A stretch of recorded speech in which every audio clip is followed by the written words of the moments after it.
दोस्तों आज के देखिए, इन टिड्डों के उत्पन्न होने का कारण चाइना है। इसी चाइना ने कोरोना को जन्म दिया और इसी चाइना ने टिड्डों को जन्म दिया। इनको टिड्डी भी कहते हैं, टिड्डे भी कहते हैं, जिसके कारण ये फसलों को एकदम एक ही घंटे में चट कर जाते हैं और अगली फसल को चट करने के लिए तैयार हो जाते हैं। ये टिड्डे जितने भी हरे पौधे पत्ती हैं उन सभी को चट कर जाती हैं। टिड्डे उत्पन्न होने का कारण कैसे हैं, आइए हम आपको इस वीडियो के द्वारा बताते हैं। टिड्डों के उत्पन्न कैसे हुए टिड्डे। वीडियो में हम बात करेंगे एक ऐसी भयानक ऐतिहासिक इंसानी गलती की नीतिकार, सैनिक एवं देश रक्षक के रूप में याद किया जाता है। पर दोस्तों में ग्रेट ब्रिटेन की अर्थव्यवस्था सबसे उन्नत वाले 15 सालों के बीच इस संकल्प के साथ चीन में एक बहुत बड़े आंदोलन की परिकल्पना की गई, जिसे द ग्रेट लीप फॉरवर्ड का नाम दिया गया, जिसका शाब्दिक अर्थ होता है आगे की ओर एक महान छलांग। परंतु आने वाले समय को कुछ थी कि प्रत्येक गोरैया हर साल 4.5 किलोग्राम अनाज या बीज खा जाती है और फलों को भी नुकसान पहुंचाती है। अगर गोरैया को मार दिया जाए तो जनता के लिए भोजन की उपलब्धता बढ़ जाएगी और बढ़े हुए उत्पादन को निर्यात किया जा सकता है। माओ ने इसी समस्या का निराकरण करने के लिए ग्रेट स्पैरो अभियान शुरू किया, परंतु यह अभियान नहीं, युद्ध था उन 4 कीटों के खिलाफ। चारों कीटों को खत्म करने के लिए आम लोगों से लेकर सेना तक का इस्तेमाल हुआ और सबसे ज्यादा फोकस किया गया बेचारी मासूम चिड़ियों पर। इस अभियान का व्यापक प्रचार और प्रसार किया गया। चीनी नागरिकों को गोरैयाओं को मिटाने के लिए भारी तादाद में जुटाया गया। गोरैया विरोधी था और इसके पीछे का कारण था कि चीन की अर्थव्यवस्था को अमेरिका से भी आगे लेकर जाना है। लगातार इस तरह के प्रयासों के परिणाम स्वरूप 2 साल के अंदर ही चीन में गोरैया की प्रजाति लगभग विलुप्त थी। दोस्तों, गोरैया जैसी कोई भी चिड़िया के परंतु एक महाकाल समस्या धीरे धीरे चीन में आ रही, भीषण अकाल का पड़ना। दोस्तों, इस ग्रेट स्पैरो आन को तो 1960 तक सफलता मिल गई थी, परंतु एक महाकाल समस्या धीरे धीरे चीन में आ रही थी।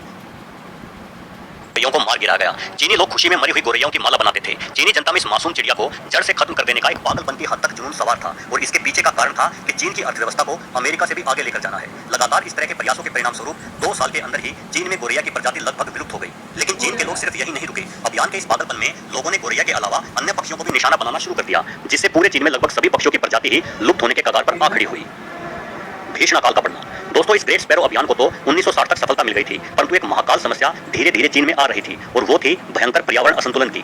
दोस्तों, गोरैया जैसी कोई भी चिड़िया केवल अनाज या बीज ही नहीं खाती, गोरैया कीड़े मकोड़े भी खाती है, जिससे कीड़े मकोड़ों की संख्या नियंत्रण में रहती है। और चूंकि अब उन कीड़े मकोड़ों को खाने वाली चिड़ियाओं को चीनी लोगों ने मार डाला था, तो अब ऐसे में सभी कीड़े मकोड़ों और छोटे कीटों की आबादी में एक ऐसा उफान आया जो थमने का नाम ही नहीं ले रहा था। सबसे ज्यादा बढ़ोतरी हुई टिड्डियों की संख्या में। पूरे चीन में टिड्डी दल की संख्या अप्रत्याशित रूप से बढ़ गई। टिड्डी दल झुंड के झुंड में थे और चंद ही घंटों में हरों हेक्टेयर में फैली फसलों को चट कर जाते। टिड्डी दल का ऐसा भयंकर हमला चीन वासियों ने पहले कभी नहीं देखा था। टिड्डी दल रातों रात किसी गांव पर हमला करते और पूरे गांव की फसल को एक ही रात में तबाह करके अगले गांव की ओर प्रस्थान कर देते। वही चीनी वासी बड़े ही बेबस से खड़े होकर ये सब देखते ही रह जाते। करोड़ों की संख्या में एक साथ हमला करते टिड्डी दलों को काबू करने में कोई भी तरीका कारगर साबित नहीं हो रहा था। टिड्डी दलों के आक्रमण और फसलों को खाने वाले अन्य कीट पतंगों के हमले के कारण चीन में पैदावार पूरी तरह से प्रभावित हुई। लगातार कीटनाशक के छिड़काव भी और चीनी सरकार के द्वारा अपनाए गए अन्य उपाय भी इन कीटों की बढ़ती संख्या के आगे बेअसर साबित हुए। उल्टा नए नए कीटनाशकों के प्रयोग ने फसलों को और भी ज्यादा सड़ा दिया था। देखते ही देखते चाइना में अकाल की स्थिति आ गई। जनता अन्न को तरसने लगी और पूरे चीन में भुखमरी के हालात हो गए।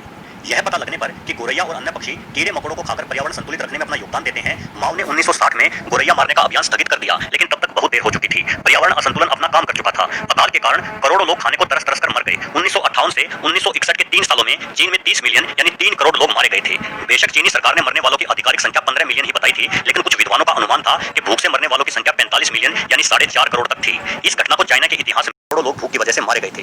तो दोस्तों, वीडियो के अंत में मैं यही कहूंगा कि यह एक पर्यावरण के देखा तो आप सब लोगों ने, तो ये चीन की करतूतें थी और चीन की वजह से ही कोरोना फैला, चीन की वजह से ही टिड्डे फैले, जिसके कारण हम इंसानों का जीना दूभर हो गया है।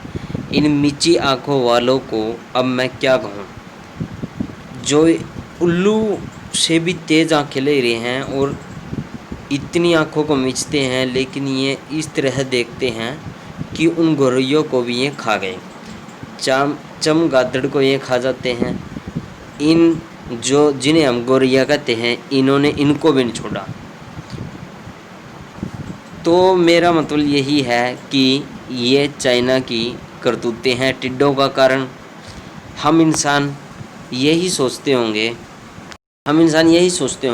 कि टिड्डों से हमें क्या फ़र्क, लेकिन जिस इंसान ने अपनी फसल बो रखी है और उसकी फसल को घंटों में ही टिड्डी चट कर जाती है, उस किसान से जाकर पूछें तो हमें एहसास होगा इन टिड्डों के कारण क्या क्या और कितना नुकसान हुआ है।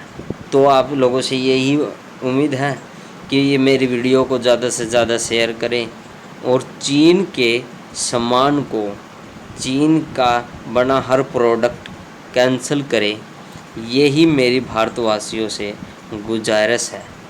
धन्यवाद, थैंक यू। आप मेरे चैनल को प्लीज़ सब्सक्राइब करें। धन्यवाद, आपने मेरी वीडियो को इतने तक देखा। धन्यवाद।